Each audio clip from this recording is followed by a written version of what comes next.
I don't believe in God, but the thing I do believe in is that we're all connected.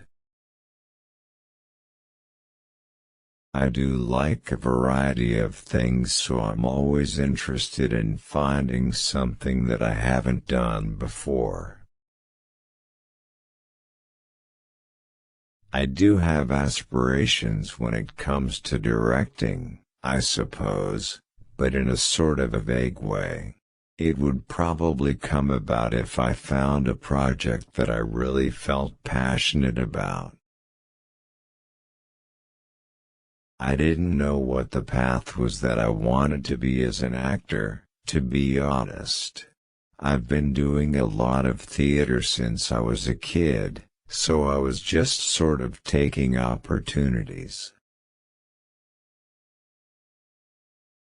I can be fairly optimistic, but I'm probably more a realist, I think. I mean, optimism's an interesting quality, isn't it? Because I'm always slightly dubious as to what's behind it. I am geared towards communicating on a female level.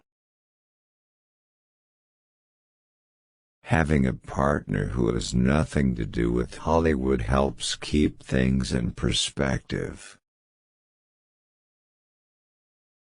Growing up, I was a kid pretending to be an adult.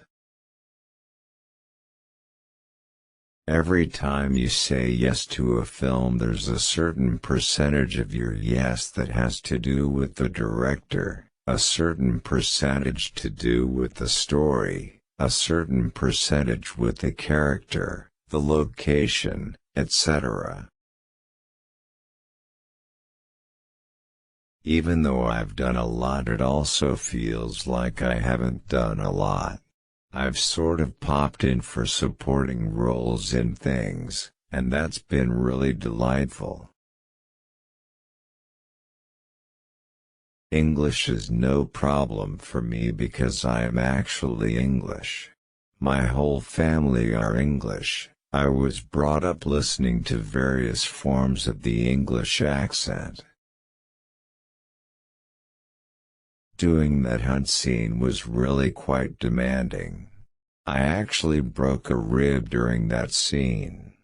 And then all the scenes after that became quite challenging, just breathing and laughing. Comic strip stuff isn't really my cup of tea, really. Because in Australia we're so inundated with American culture, television, this, that and the other, everyone in Australia can do an American accent.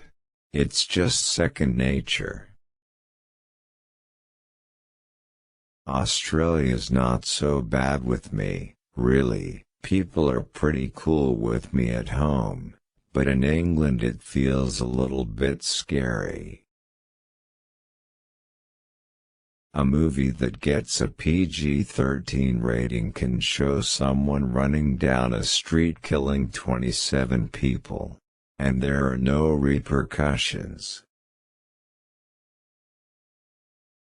A lot of people are going to hate me for saying this, but one of my least favorite kinds of music, or the kind of music that I feel I've so got out of my system, is musicals music.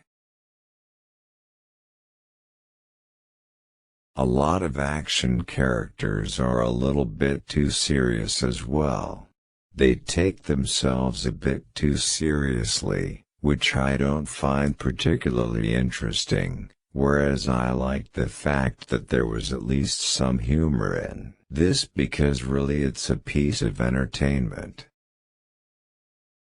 Funny enough, if you are looking at people these days who are putting Botox in their face and getting all sorts of plastic surgery, we look at them and go, I can tell you've had Botox. I can tell you've had plastic surgery. You look really strange to me. But no one's saying anything. We're just accepting the fact that they're strange looking. I always look at films as real stories with real people and real situations. That's why I struggle with the whole notion of calling someone the good guy or the bad guy, because I think we all have potential to do good things and all have the potential to do bad things.